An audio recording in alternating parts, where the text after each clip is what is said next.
జనవరి 2024 నాడు పార్లమెంట్ కి electoral officer గా పనిచేస్తున్నటువంటి అధికారికి కంప్లైంట్ ఇచ్చి రిసీవ్డ్ కాపీ తీసుకున్నాం. ఇందులో ఎలక్టోరల్ ఆఫీసర్ ఇది 10 జనవరి 2024 నాడు ఇచ్చినాం. 953 ఓట్లున్న మా ఊర్లో 1667 ఓట్లు పెంచారు. దాదాపు 700 దొంగోట్లు వచ్చినాయి అని చెప్పి మొట్టమొదటి దరఖాస్తుని ఎన్నికల publication voter list final publication కంటే ముందు జనవరి 10, 2024 నాడు ఇచ్చినాం. రెస్పాన్స్ వస్తలేదని తిరిగి జిల్లా కలెక్టర్ గారిని కలిసి 19వ తారీఖు నాడు 10వ తారీఖు నాడు జిల్లా ఎలక్టోరల్ అధికారికి ఇస్తే 19 జనవరి 2024 నాడు జిల్లా కలెక్టర్ సంగారెడ్డి గారిని కలిసి అదే మాజీ సర్పంచ్ గారితో ఆ గ్రామ మాజీ సర్పంచ్ గారితో మళ్ళీ కంప్లైంట్ ఇచ్చాం. పెరిగిన ఓట్లన్నీ దొంగోట్లు వీటి మీద చర్య తీసుకొని ఈ డూప్లికేట్ ఓట్లని డిలీట్ చేయాలని చెప్పి జిల్లా కలెక్టర్ కి 19 జనవరి 2024 నాడు ఒక దరఖాస్తు ఇవ్వడం జరిగింది. మినిస్టీరియల్ అధికారాలు ఉంటాయి అని చెప్పి 28 ఫిబ్రవరి 2024 నాడు ఇంకా ఎలక్షన్ నోటిఫికేషన్ వచ్చే కంటే ముందే 28 ఫిబ్రవరి 2024 రోజు తహసీల్దార్ దగ్గరికి కూడా పోయి మళ్ళీ ఇదే కంప్లైంట్ కాపీని ఓటర్ లిస్ట్ కాపీని వారికి అందజేయడం జరిగింది. ఇది 3వ కంప్లైంట్. జిల్లా స్థాయిలో ఎవరికి చెప్పినా మా వాళ్ళ అరణ్యరోధన అవుతుంది, అప్పుడు ఉన్నటువంటి తెలంగాణ రాష్ట్ర ఎన్నికల కమిషనర్ గౌరవనీయ వికాస్ రాజ్ గారికి 16 ఏప్రిల్ 2024 రోజు ఇదే ఆఫీస్ వచ్చి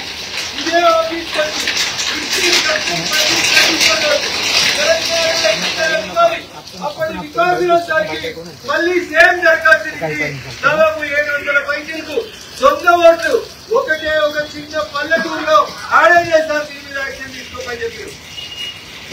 ఇటు నుంచి దరఖాస్తులు అడిగిపోతున్నాయి, నో రెస్పాన్స్. అయితే ఇక్కడ మిత్రులందరూ కూడా గమనించాలి, రాష్ట్ర ప్రభుత్వం కూడా గమనించాలి. గంటే ఓట్లున్నాయని ఎట్లా చెప్తావు, నీకేం తెలుసని అడిగే డౌట్ కూడా కొంతమంది మేధావులకు వస్తుంది. అందుకని ఐలాపూర్ అనే ఊర్లో ఎన్ని ఇళ్లున్నాయి, ఎంతమంది ఇంటి పనులు నడుపుతున్నారు, అధికారికంగా రైట్ టు ఇన్ఫర్మేషన్ కింద పెట్టి ఐలాపూర్ అనేటువంటి గ్రామ పంచాయతీలో ఎన్ని ఉన్నాయని అడిగినాం. 1-1 తోటి మొదలైతే 3-8 వరకు ఇళ్లున్నాయి. ఈ ఇళ్ల సంఖ్య ఇదని చెప్పి గడిపట్టి హౌస్ ట్యాక్స్ ఇళ్ల డోర్ నెంబర్లు, ఆ ఇంటి యజమాని పేరు మొత్తం కూడా శాస్త్రీయంగా తీసుకున్నాం. ఆ ఊర్లో ఉన్న ఇంటి లాస్ట్ నెంబర్ 3-8కి పోయింది. 1-1 తోటి మొదలై 3-8 దాకా ఐలాపూర్ లో కూడా ఇల్లున్నాయి. ఇది నేను చెప్తున్న సొంత కవిత్వం కాదు. ఐలాపూర్ పంచాయతీ సెక్రటరీ ఇచ్చినటువంటి ఇంటి పన్నుల రిజిస్టర్, గరిపట్టి రిజిస్టర్ అధికారికంగా సమాచార హక్కు చట్టం కింద తీసుకున్నాం. పంచాయతీ శ్మశానానికి డోర్ నెంబర్ ఇచ్చిరు, స్కూల్ కు డోర్ నెంబర్ ఇచ్చిరు, వాటర్ ట్యాంక్ కు డోర్ నెంబర్ ఇచ్చిరు, బోరింగ్ కు డోర్ నెంబర్ ఇచ్చిరు. కరవటాల దొంగ నెంబర్ల కింద యాడ్ చేసి 950 ఓట్లు ఉండాల్సినటువంటి ఐలాపూర్ తాటాలో ఇవాళ ఓటర్ లిస్ట్ 2025 ఆన్లైన్ లో కనబడుతున్నటువంటి ఓటర్ లిస్ట్ చూస్తే పోలింగ్ స్టేషన్ నెంబర్ 126 ని మార్చేసి ఐలాపూర్ కి మొత్తం 4 పోలింగ్ స్టేషన్లు ఇచ్చారు. 126 ఉండే నేను పార్లమెంట్ పోటీ చేసిన రోజు అప్పుడు ఉన్నటువంటి 2 పోలింగ్ స్టేషన్లను తీసేసి ఇప్పుడు కొత్త నెంబర్లు ఇచ్చి polling station number 126, polling station number 137, polling station number 138 అని 3 కొత్త నెంబర్లు ఇచ్చి అరే 1650 దొంగోట్లని మేమంటే ఇవాళ దాదాపు 2500 ఓట్లు ఐలాపూర్ అనేటువంటి ఒక పంచాయతీకి వచ్చినాయి.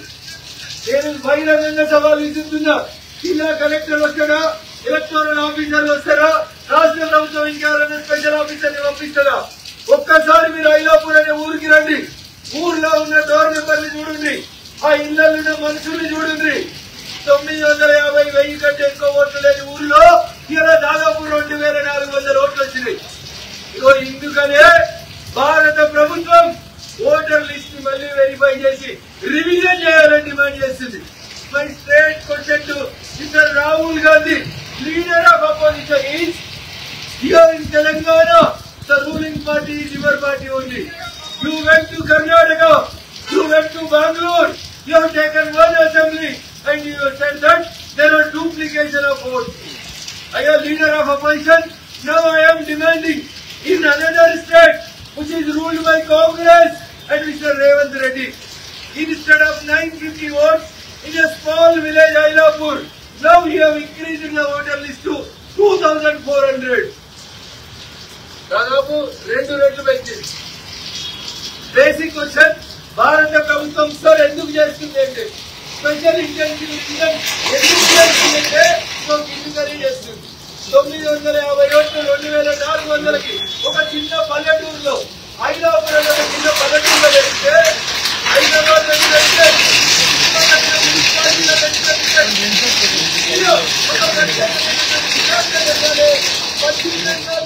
పశ్చిమ బెంగాల్ బెంగాలే కాదు, ఇలా ఓటర్ రివిజన్ ఎస్ఐఆర్ కర్ణాటక ఈ భాగ్యనగరానికి, భాగ్యనగరం చుట్టూన్నటువంటి అన్ని పల్లెటూరులో కూడా ఉంది.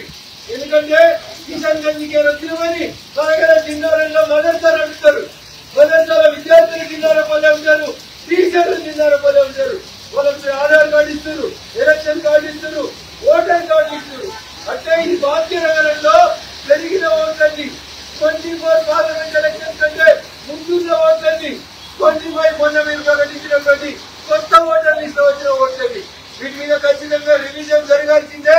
ఎస్ఐఆర్ తెలంగాణలో కూడా తన పనిని మొదలు పెట్టాలని భారతీయ జనతా పార్టీ పక్షాలు చాలా స్పష్టంగా ఒక బాధ్యత గల పార్లమెంట్ సభ్యుడిగా 2 ఓట్లను చూపించే రాహుల్ గాంధీ రోజు పెట్టింది.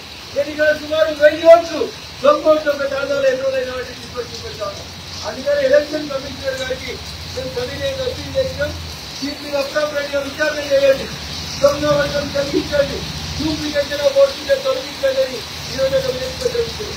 జనవరి 24లో మొదలైన మా కంప్లైంట్లు ఇలా ఆగస్టు 25 వద్ద కూడా ఎక్కడ కూడా చర్యలేదు. దున్నపోతు మీద వాడబడ్డట్టున్న తప్ప ఏ ఒక్క అధికారి కూడా స్పందించలేదు.